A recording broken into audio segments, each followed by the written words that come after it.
So this story was sent to me on TikTok and I have to share it with you. I will share the username and probably tag it in the caption as well if you guys have any questions, and thanks again for letting me share this with everyone. About 8 years ago, I used to live in a 1-bedroom apartment with my son who was 2 at the time. It was only me and him for a while, and then I decided to get a small chihuahua. Chihuahua, did I say that weird? Chihuahua. At the time, I thought it was the right thing to do. We named her Cheekies. She was adorable and so energetic and just a really happy puppy. Everything was great. Well, to make the story not so long, I would have friends over from time to time, and while everything was still good so far, sometimes we would hang out and sometimes we would watch movies. Keep in mind, our dog Cheekies had already joined the family. One of the times, I had some friends come over to watch a scary movie. Don't remember which one it was, but let me tell you, after that night, things started to get weird. Again, it was just me and my 2-year-old and our puppy Cheekies in a 1-bedroom apartment. So after this night of watching the horror film, that same night, after everyone left, my dog started acting weird. When I moved into this apartment, I bought a small recliner from a secondhand store and I put it in the living room by the windows. Okay, well, going back to the night of the movie, after everyone left, it was maybe like 1 a.m. I was tired and I ended up falling asleep on the couch with my son and our dog laid down by our feet. So we all fell asleep. Like maybe 2 hours later, around 3 a.m., I wake up because I heard my dog growling, and while I looked over to see what was wrong, she was growling and trying to bark at the recliner. I got kind of scared, so what I did, since she wouldn't stop growling, I just grabbed her, put her on the floor, and just shoved her into the direction of the recliner just to see if I was just being paranoid. But no, my dog got so scared when I did that, she just ran right under the couch and just kept whining and growling at the recliner. I got so scared that I couldn't move after that. I didn't know what to do. After I was able to move from being scared, I called my friend over at 3 a.m. and she ended up coming over because I didn't want to be alone in the apartment by myself with my son and dog. The second time my dog acted weird was another day where my friends were coming over for a movie night. We ended up watching a scary movie, but this time again at like 3 a.m. my dog did the same thing. This time she was growling and barking in the direction of the kitchen. And again, she got so scared she ended up hiding under the couch. That day, I also ended up calling my friend over because I was really scared. But in the end, scary things kept happening with my dog. I ended up having to rehome her because the last time that happened, it was like she would be just walking around the apartment and I would call her name and she would just turn to look at me. When she looked into my eyes, it didn't feel right. Her stare wasn't like a normal pet stare. It felt and looked as if it was a human looking back at me. I got so scared and so much anxiety after that I had no choice but to find her a new home. After a while, maybe 2 months after finding her a new home, everything was a bit better in the apartment, but I would still have a feeling of being uncomfortable. One day, I was deep cleaning the storage room that was by the entrance of the apartment I had with my boyfriend, who is now my husband, and I was going through some of my brother's stuff that I had put away there. I had my brother's stuff in the storage because he left to Mexico. So anyways, I started cleaning, and while cleaning, I found a notebook, and what I found, oh my god, scared the living soul out of me. I found some devil drawings and demon drawings in my brother's notebook. I found some weird satanic scary thing that for sure would bring bad spirits into your home. The whole time I thought I maybe brought bad spirits from watching scary movies, maybe that did add to it. But because all of this, my dog was honestly affected by this. I miss my dog, but I couldn't keep her because I felt like maybe she was possessed. The way she looked at me scared my soul. In the end, I did throw away all of my brother's drawings and weird things and just cleaned everything really well. After doing this, my apartment felt back to normal, calm, and I felt at peace. I was able to start staying calm and sleeping through the night. I forgot to add that during all of this that was going on before finding the drawings, I came home from work, walked into my apartment, and noticed there were flies. But when I walked all the way into the living room, the windows were full of flies, like how you see in those scary movies. I got so scared because my apartment wasn't even dirty and there was no trash. The way there was like flies but it wasn't dirty definitely sounds very like demonic and bad. She did send me another story and it was freaking scary and I regret reading it at nighttime, so I would probably make that story next week. If you guys want to hear it, just let me know. Anyway, what do you guys think? So one of my followers named Madison just told me her haunted house experience, and y'all, if I was living in that house, I would have a heart attack. Before I begin, if you have a horror story you want me to read, go ahead and follow my Instagram that's linked in my bio and DM me your story. So Madison told me she swears she lives in a haunted house, and this all started as soon as her family moved in 3 years ago. She told me her parents think it's all just her imagination, stress, bad dreams, creaky old house stuff, and they still think this to this day. But Madison told me what she experienced are far beyond that. She told me it began quietly, little things. The kind of things you just brush off, but then it escalated. Madison told me she's now at the point where she installed cameras in her own bedroom because she's desperate to catch it on camera. Because she's desperate for proof so her parents move out of there. She told me there were 3 encounters that made her realize that something was wrong. The first encounter being the closet door. So Madison told me her bedroom closet door never stayed closed. Every night before she went to bed, she would shut it all the way, even wedging a shoe against the base so it doesn't slide open. Every morning, Madison told me that she would wake up to find it wide open. At first, she thought it was just her own doing. She told me she maybe thought she wasn't closing it properly, maybe her younger brother was sneaking in as a prank, until one night she decided to catch the culprit, or at least attempt to catch the culprit. Madison told me she closed it slowly, made sure that the latch clicked, pushed her dresser properly in front of it, and went to bed. Around 3 a.m., Madison told me she woke up, not to a sound, but to a feeling, like someone standing over her. She sat up, groggy, and looked toward the closet. She told me the dresser had been slid back just enough for the door to crack open. And there, she said it was. She swears she saw a pale hand on the dresser as if it was pushing it, but once caught, slid its way back into the closet. Madison told me she immediately told her parents the next morning, but they shrugged it off. Her mom said that she probably dreamed it. Now on to encounter 2, the footsteps on the stairs. Madison told me a few weeks later she started to hear footsteps on the stairs, and this was all happening at night when no one was awake. She told me she would hear slow, dragging footsteps going up the staircase just outside her bedroom. They never reached the top fully, but would stop somewhat near her door. One night, she told me she stayed up on her phone scrolling with her earbuds in,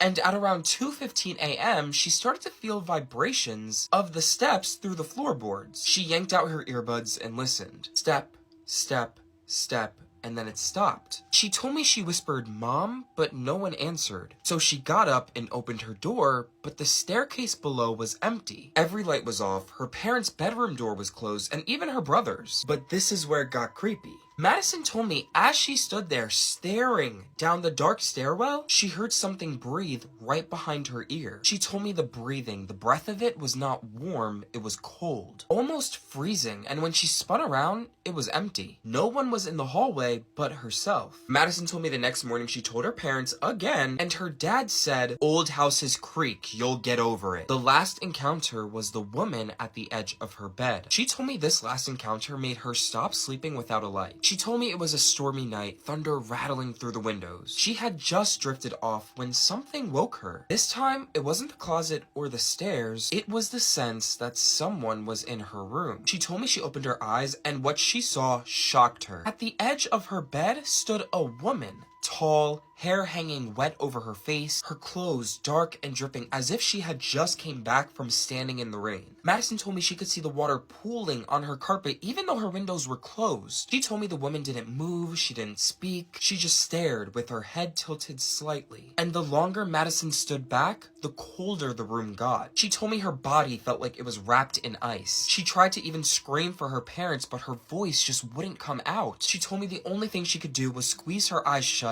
heart pounding, and when she opened them again, the woman was gone, but the carpet at the edge of her bed was still wet. Now when she told her parents, they once again brushed it off. They told her that she had a nightmare and that they're going to check the ceiling for leaks. They also even blamed her and said that she probably spilled water in her sleep. Now Madison said that she has cameras in her room. Real cameras pointed at her closet, the doorway, and her bed. She told me she is determined to catch whatever is happening. She tried to even show her parents, but nothing was showing up on the video. Yet, she told me the activity is still ongoing. She still hears the footsteps, she still sees that her closet door is open, and sometimes she still wakes up feeling the presence of someone still being in her room. Madison told me she will update when she finally gets something on that camera, and she is sure that she will catch something. But Madison told me that she just hopes that whatever is haunting her doesn't realize that it's being being watched by the cameras before she can prove that she's not crazy. The devil defended my grandmother from her abuser. Before I begin, even if you believe these stories or don't believe these stories, because obviously I cannot confirm these are true because I wasn't there, I do want to give you a trigger warning. This does talk about domestic violence. So if you're sensitive to topics like this, please just scroll away. So this story was told to a girl by her grandmother. This happened to her grandmother when she was very young. At the time, she was pregnant and had already had 2 kids with a guy she had married. This guy was horrible. He was a drunk and he would beat her and even sometimes grape her. Obviously, she says that her grandmother now knows that she should have left him a very long time ago, but it was around those times where you get sent off to get married and basically you're supposed to stand by your man no matter what. And even if she tried to leave him, she at the time was fearful that the people in the town would just look down on her and take his side, so she was very afraid. So there was a night where her husband got to the house and again was drunk just like any other fucking day. They lived in a ranch a little far away from town, and before this man even stepped foot into the house, he was already screaming and insulting the lady. When he finally steps foot into the house, he punches the grandmother and accuses her of having an affair with somebody else and tells her that when he's gone, she probably hides them in the ranch somewhere. The grandmother claims that she never had an affair with anybody, but to her, he would just find any excuse to basically beat her up and treat her bad. But on that occasion, the grandmother did defend herself and tell him that he's crazy, that she's not having an affair, and that she's not hiding anybody in the ranch. However, that was when he started beating her up again and telling her that she was a liar, because when he started walking up to the house, he saw a man hiding like around the ranch. And as a matter of fact, he had seen the man, grabbed a machete, went towards where he saw him, but when he got there was nobody, and that's when he went back to the house and started screaming and insulting her and eventually beating her up. He continued to beat on her, and that's when the grandmother heard one of the doors of the house open up and footsteps coming near to where they were. That is when she looked up and being on the ground and sees a very, very dark shadow with really bright red eyes. She doesn't know how to explain it, but when she looked at this thing's eyes, she could tell that there's so much anger in them. When the shadow finally got really close to where they were, she said that she saw when the shadow grabs her husband and drags him out of the house. She stayed in shock, but says that she could still hear her husband screaming almost towards like the crops, like he was being dragged through the crops. In that moment, she got up, she went out of the house, and I mean, she was still like, what the fuck is going on? Because this shadow has taken her husband. She said from afar, she can still see where that shadow and her husband were moving, and they were moving away from the farm. And she doesn't understand why she didn't just turn around and go into the house, but she decided to follow. She decided that she was gonna go and save her husband. Couldn't be me, but let's keep going with the story. So she decided to follow, and as she followed, she noticed that they stopped when the land met the river. And as she got closer, she could see that this shadow with the red eyes was drowning her man in the river. I know they say don't ever wish anything bad on people, but she was terrified that her husband was gonna die, and she got close to where they were, and that is when the figure saw her and actually backed away from the man. She actually pulled her husband out of the water and says that he looked terrified. I still don't feel bad. She said that she didn't know how she did it, but she managed to get him up and try to walk him back towards the house. As they're walking towards the house, her husband finally comes to, and he doesn't know what's going on. He's pissed off and starts screaming and insulting the grandmother again. You want to know what's going on, bitch? She just saved your fucking life. But that's when the grandmother says that the shadow with those red eyes appeared again. She says that this figure grabs her husband again, but this time drags him far away towards the crops. However, this time, since the grandmother was so scared because she still didn't understand what she was seeing or what this thing was, she decided to go back to the house. And she says that even when she went into the house, she can hear her husband screaming. But even with those screams, she decided that she was not gonna come out of the house again, because this time she was like, what am I doing? I'm pregnant. I am not gonna go out there and save him from whatever that thing was. By this point, several days have passed and her husband had not come back home. She was starting to think the worst, but about 3 days later, he came back home. She explains that when she saw him, she almost did not recognize him. He had scratch marks from head to toe. His entire body was full of injuries. He was dirty and his clothes had just been torn. She says that the strangest thing about it was that her husband couldn't remember anything. He had no idea what happened to him. He didn't even remember where he had been the entire 3 days. Thankfully, the grandmother just opened her eyes and decided that she was gonna gonna leave his ass. When she decided to leave, she says that she never heard about him again. And with time, the grandmother met the girl who's telling us the story's grandfather. Thankfully, he was the complete opposite of what her ex-husband was. The grandmother says that she will never understand why that dark figure helped her that time. But because of what this thing looked like and his red eyes and the way she felt when she looked into his thing's eyes, she believes that it was the devil. Can you imagine how bad of a person you have to be that the devil defended somebody from you? Anyway, if you're watching this and you're a piece of shit that does this type of things, yeah, be careful because the devil might come and get you. That was crazy, right? I shouldn't say this, but like, be scared, bitch. Oh, okay, I need to chill, but what do you guys think? Can we show them the older homestead? Yeah, let's go. As you know. No, it's not. No, it's not.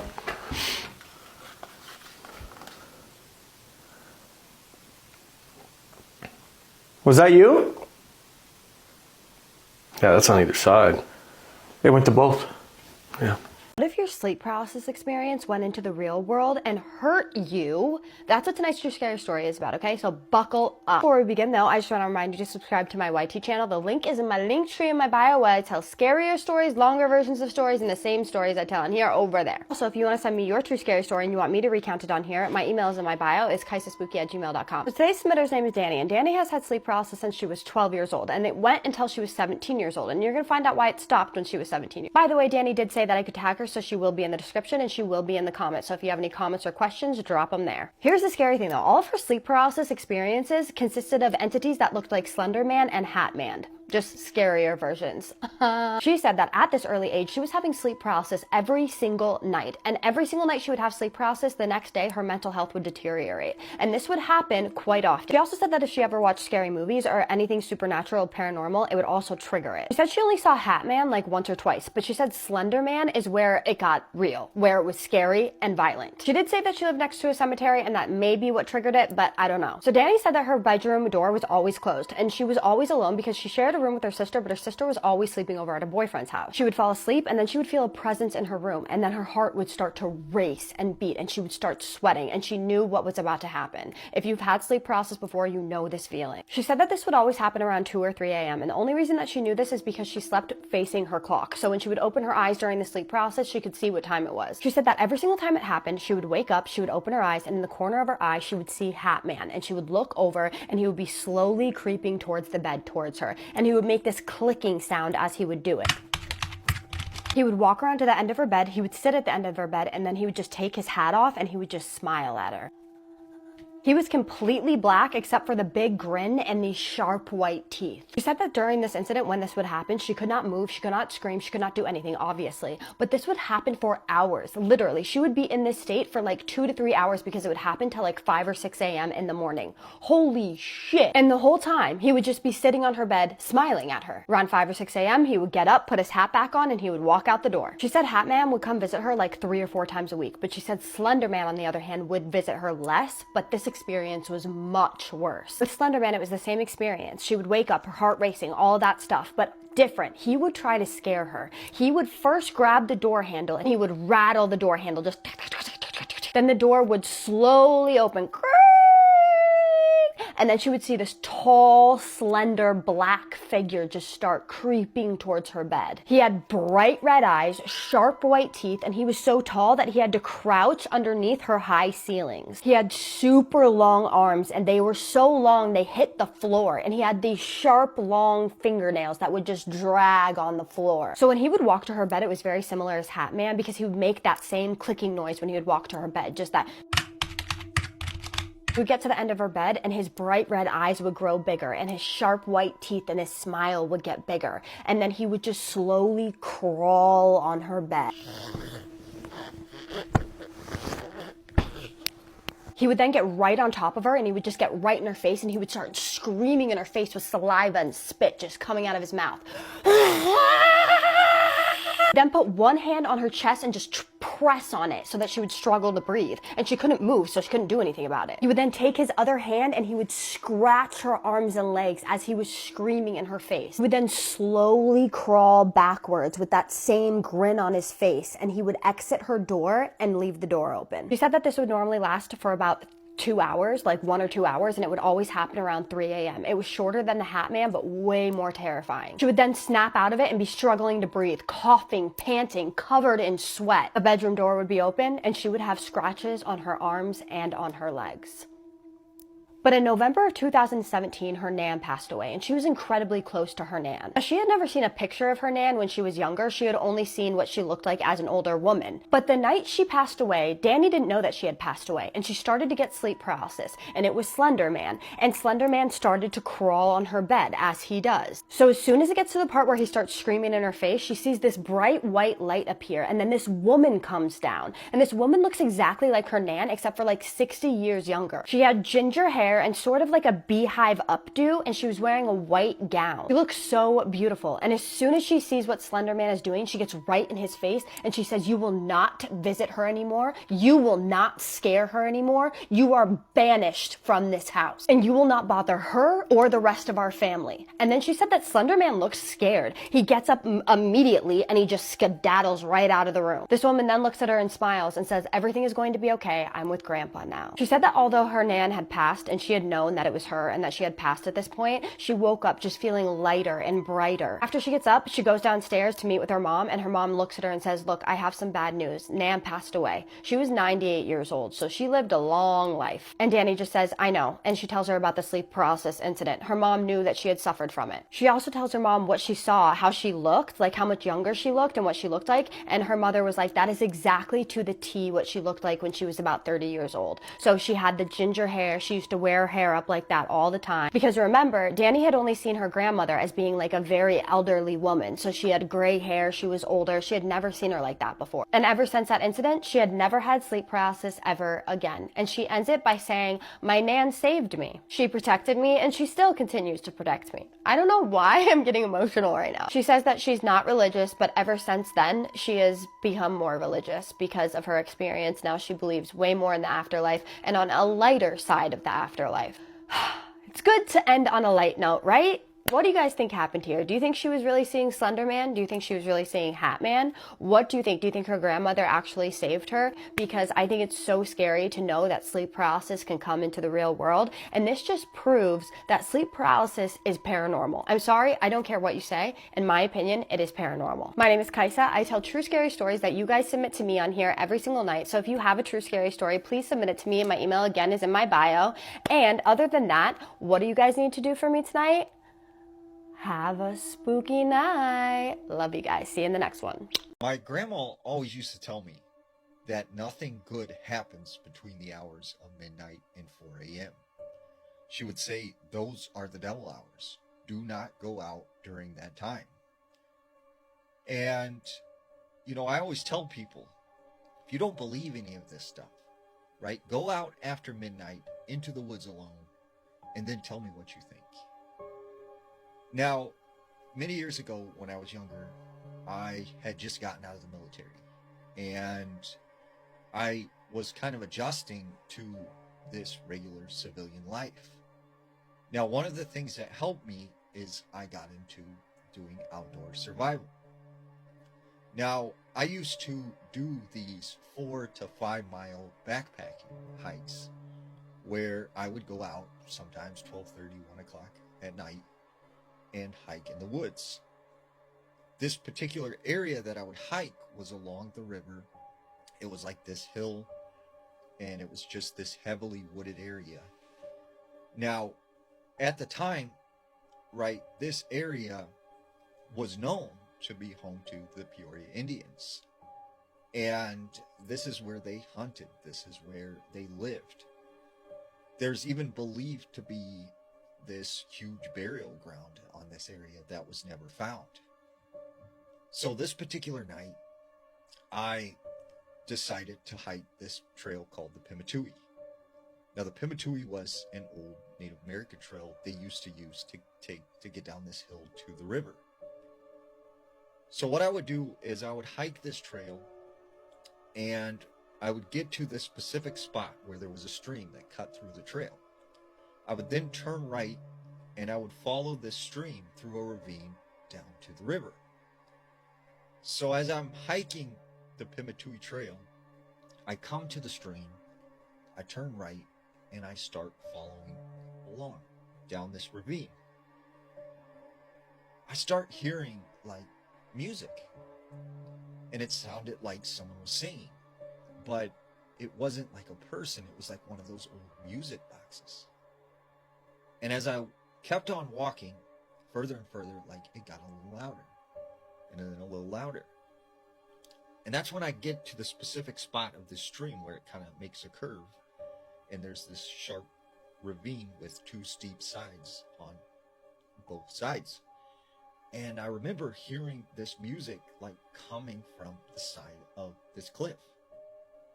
And I'm like, what is making that music? Like, where is that coming from? And that's when I see like this opening on the side of the ravine. And, you know, it was probably about this wide. You could, you know, barely crawl through it. And it was some kind of cave or something. So I hiked up to the top of this hill, and I started shining my light into this cave. As I look in there, I see the movement of something very large. And I don't exactly know what it was. I can't explain to you what it looked like, but it caused me to like jump back. And at the time I'm thinking, okay, if this is some kind of wild animal, I'm blocking its only exit. So I started making my way back up the ravine and heading away from there. And as I'm walking, I notice like all this movement up ahead in the woods. And I see several deer just booking it through the woods like something had just scared it. And I could hear from behind me some movement coming up through the woods. And there were like branches breaking, and you know, you could hear the crunch of something hitting the leaves. I go a little faster now because I'm kind of nervous. I'm like, what is following me? As I'm, you know, continuing up the ravine, it starts getting closer and closer. And it got to the point where I knew that it was very, very close. So I pull my camera out and I take a picture with the flash on. And when that flash hit, I could see two glowing eyes staring at me. So I threw my bag down and I just take off running as fast as I can. I get to the trail, I get out of there. And whatever this was, you know, it broke off and didn't follow me. Later that night, you know, I'm looking at this picture and you could clearly see the two eyes. And I'm like, whoa, something was following me, whatever was in that cave. The next day, I hiked back out to this area because I wanted to find this cave again. Except I could not find it anywhere. And I went all the way along that ravine down to the river. There was no cave. And I still to this day have no idea what happened that night or what was following me. What the fuck was that? Bro! What's going on around you? I don't know. I'm frozen. I am frozen. Did the window Sean. break? Can children see ghosts? So the story comes from a lady named Estrella who is now 35 years old, but she still remembers the one and only paranormal thing that ever happened to her when she was 5 years old. When Estrella was 5 years old, she had a tia abuela, which is like her grandmother's sister. Her tia abuela was older than her grandmother, and she had only seen her a handful of times, and that was because this lady was consistently very sick and ill, so they would visit her at the hospital, but she wasn't very familiar with her. So Estrella's grandmother was the one taking care of her tia abuela, and one day she finds out that the lady passes away. Obviously, Estrella was 5 years old, so she didn't really know what passing away was, or like she had no idea that somebody could die and just no longer be here. However, it was the first time she had ever had to deal with this, so they tried to make her understand it the best way possible. Estrella remembers that her mom had a conversation with her telling her that people have different cycles, that sometimes people pass away and you will never see them again, and it could hurt, but maybe they move on to something better. The mom said that you will always be able to remember them by like pictures, by like maybe imagining them in your head, but you're not gonna see them again through your eyes. However, that last thing that her mom told her got Estrella really confused, because she literally stopped her mom and was like, what do you mean we can't see her? That's a lie, because I can see her. She is literally right behind you. I'm sorry, like I know family member, I know kids sees family member, but like I would have been freaking the fuck out. So the mom immediately gets goosebumps, turns around, and doesn't see anybody behind her. And she tells Estrella, oh my gosh, please don't tell me those kinds of things. You're getting me nervous. But Estrella didn't let it go. She tells her mom, but I don't understand. Why are you telling me that I'm not going to be able to see her when she is standing right there? So Estrella says that from when they told her that her tia abuela passed away, for 6 months, she was still living with the presence of the lady. Like she would see her every day. She would see her very calm. She would see her smiling. The only weird thing that now as a grown adult she says was very strange was that she would never actually see her move about the house. For example, if she was in the living room, she would see her sitting on one of the couch. Now Estrellita would leave the living room, go to another room, and she would then see her in that room sitting on a chair. She never physically saw her walk, but any room that she would go to, the tia abuela would be there. And she doesn't ever remember being scared of her. She again would see her smiling, very calm. However, that is also when her aunt realizes that Estrella is seeing their tia abuela. So her aunt goes up to her and says, Estrella, is it true that you're seeing our tia abuela? And Estrella was like, yeah, she's sitting right there in the corner. She's actually looking at us right now. And her aunt was like, is she saying anything? What does she look like? Can you tell me? And Estrella was like, well, she's just smiling at us. That is when her aunt tells Estrella, do you think that maybe you can tell her something for me? And she tells Estrella, can you tell her that if there's nothing left for her to do here, maybe she could move on and go to heaven and be with God, and that she can wait for us there. And Estrella, being like the caring little girl that she was,